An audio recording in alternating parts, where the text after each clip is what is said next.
Fortunately, my three friends voted for me, so it was something like 60-3. I was hoping it would be unanimous, And I was no longer class representative. But what happened was that if I would come into class and there would be 2-3 kids talking, and I would come and say hi, they would disperse. It was like if I was toxic. I mean, not even a nanosecond would people spend with me, except for my three friends. One of them was a revolutionary, by the way. But basically, things really got bad, so I slowly stopped attending Havana University. Things were pretty bad at work. I was actually making more money because all the money that we made was distributed to the employees because there was no legal business going on at this stage. And I heard of something called waiver visas. So I called my uncle in Boston, my mother's brother, and I asked him for a waiver visa. I, by the way, did not speak English at the time, but I was fluent in Yiddish. So I called my uncle. My wife knew my uncle, who immediately said, "Is it true what they say? The guy's a communist? Are they killing people on the street?" I'm saying, "Uncle Herbert, please, this is not a good idea to be talking about it." And so I also asked for $75 US, which he sent to me a check, and then you cash that in. They gave you 75 pesos. The peso and the dollar was 1-to-1 officially. Unofficially, it had gone from 1-to-1 to about 15 cents on the dollar, and a certificate with which I could buy the ticket. But without a consulate, there was nowhere to find whether you had a visa, except you could go to either Pan Am or KLM. So Tuesdays I went to Pan Am, Thursdays I went to KLM, and you waited in line, and the line went out half a block, and people would walk by and yell at you, "Yellow worm, counter-revolutionary," and things like that. And I would yell back, which was not a good idea, but when you're 18 or so, you're immortal anyhow. But I never got the visa. And then one day, I was in the store, and my first grade teacher, I went to a Jewish school, a Jewish grammar school. The high school was a public high school. My first grade teacher called me on the telephone. I don't think I had ever spoken to my first grade teacher. Probably not even when I was in first grade, because I was a very shy boy. And she said, "Hi," and I said, "Hi," and she says, "How are you doing?" And I said, "I'm doing great." And she said, "Would you like to go on a picnic?" Well, I'm a city boy. I don't believe in picnics. I don't like to fight lizards and flies and ants and things like that. So she said, "Would you like to go on a picnic?" And I said, "I love picnics." And she said, "Yeah, but are you ready?" I said, "I can go on a picnic right now." And she said, "Really?" I said, "Absolutely, I'm ready." So she said, "Well, come to my house tonight." This was a Wednesday. And I went to her house. I had a new passport. I was going to bring my passport if I could find it. I had papers saying that I had not been in jail, that there were no warrants against me. I had all my grades. I had papers saying I had not been in a mental institute. You name it, I had that paper. I had it notarized. I discovered that there is something, good work for lawyers, they could protocolize something, which means they charge you money and put more stamps on things. I had everything. That was Wednesday night. Friday morning, I took a flight to Kingston, Jamaica. On Thursday, they had gotten me a visa. This was it was the Hebrew Immigrant Association, which was underground association in Cuba. My father had put my name, not his name or my mother's or my sister's, just my name, because they wanted me out. And Friday, I flew to Kingston. Monday, I went to the American consulate, where they told me that the waiver visa had been issued a month earlier. And a couple weeks later, I went to my uncle's house in Boston. My aunt said, "We have to Americanize your name." My name was Jacobo, which is Jacob. I did not like Jacobo because half my friends were called Jacobo. So if anyone said Jacobo, half of us said yes. So I wanted something distinct. So I told my aunt, I want to change my name to Jack. Sounds like Jacob. And my aunt said, Jack is not a name. I said, yes it is. She said, no, it's not a name, it's a nickname. I had no idea what a nickname is. So she had a suggestion. She thought I should be called Jay. I said, Jay? Jay's a letter. And she said, yes, but it's also a name. My cousin, who was 2 years younger than me, said, well, Jay is also a verb.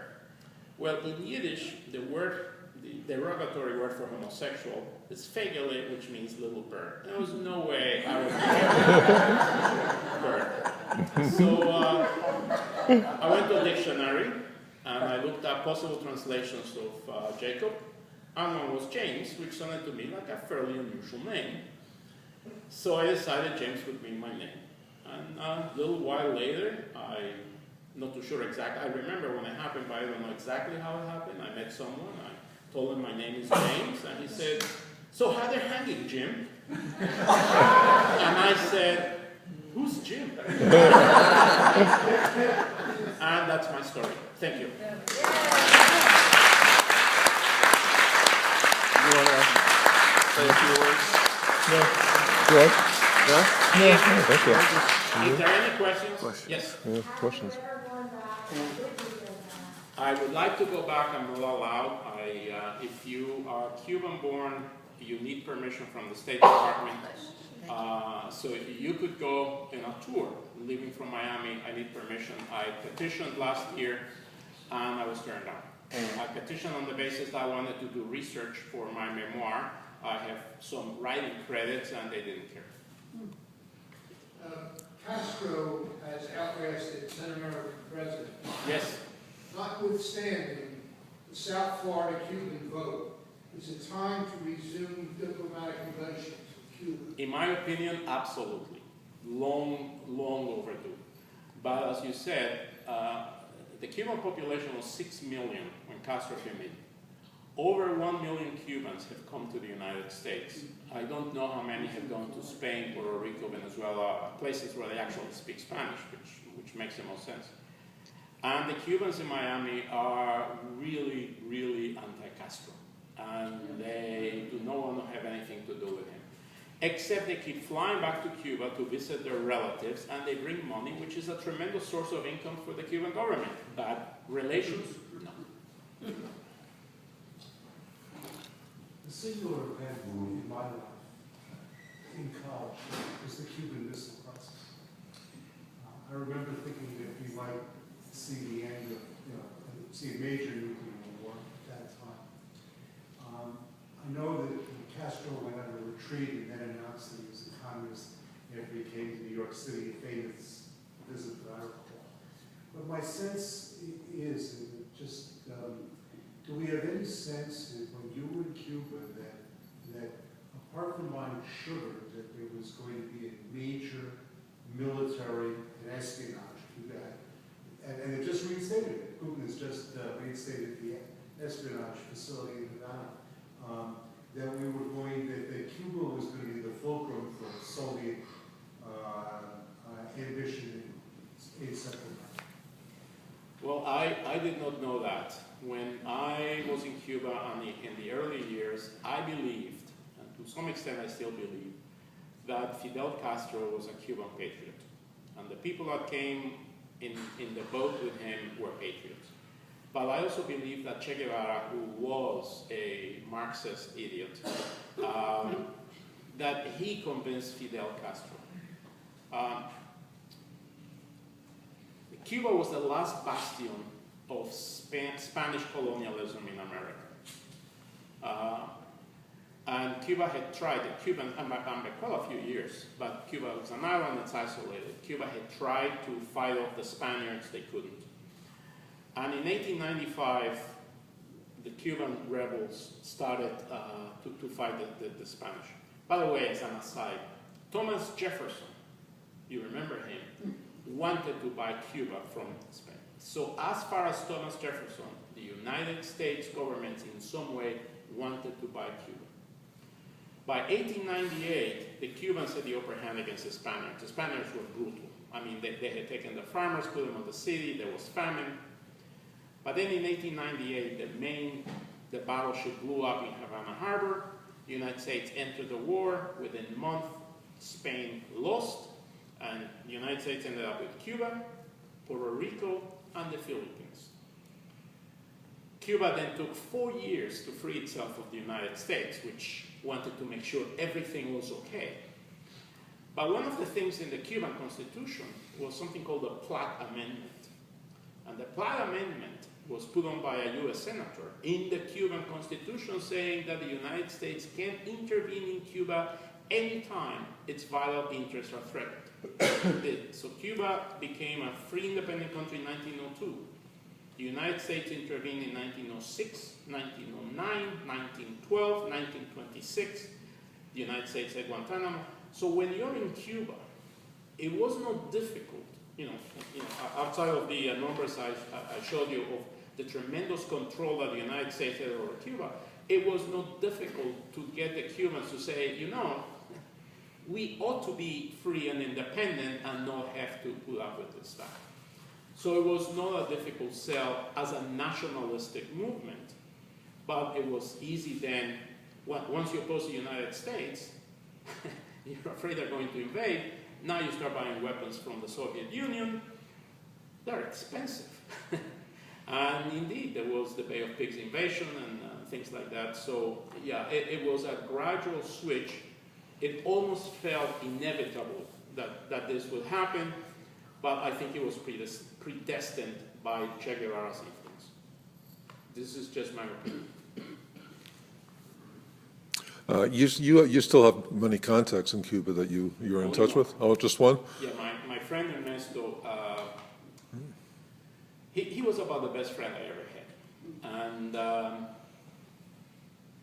And we wrote to each other when I came to the States, but his letters had so much propaganda in them, I couldn't stand it. I mean, I was in the States, I was starving. It is very difficult, particularly, I didn't have a penny when I came here. And this was very irritating, so I stopped writing. It was my fault. About 5 years ago, every so often I tried to see if I could find him, but he has a fairly common name, Ernesto Molina. And 5 years ago I had an attempt, and the guy has published a few books on economics. He's a professor, and I found him. And what I did was I emailed his publisher, 2 emails, one in Spanish, one in English. My Spanish, by the way, is pretty bad these days. And his Spanish is incredibly formal. And I emailed his publisher, and I said, I believe this guy and I were friends. Would you mind forwarding the email? And Ernesto immediately replied, and we have exchanged many, many emails. And I would like to go visit him. We have exchanged pictures of our families and things like that. How does he feel about the way things are in Cuba? He is a communist. I know, but even He's still. a certifiable communist. I'm very careful not to write anything. But does he talk about the conditions or? No.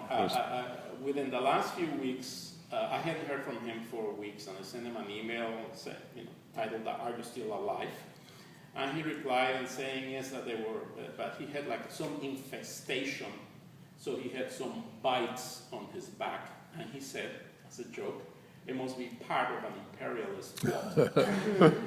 And I immediately replied saying, I'm afraid you're mistaken, because I went to the Department of Terrible Plots, to the subsection of small insects, and they denied any sort of and they said, would they actually do it, they would not be biting you on the back. So yeah, but I am very careful, because I can say anything, he can get into an enormous amount of trouble. And that's the last thing I would like to do. The what? Oh yes. He has sent me some economic presentations that he handles graduate students and so forth. It's funny, because we have exchanged places we have been in the world. I left Cuba.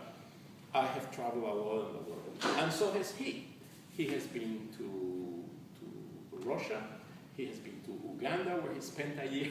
He has been to some of the most godforsaken places in the world that I have never wanted to go. But one of the presentations that he sent was about economics, which basically was showing, this was really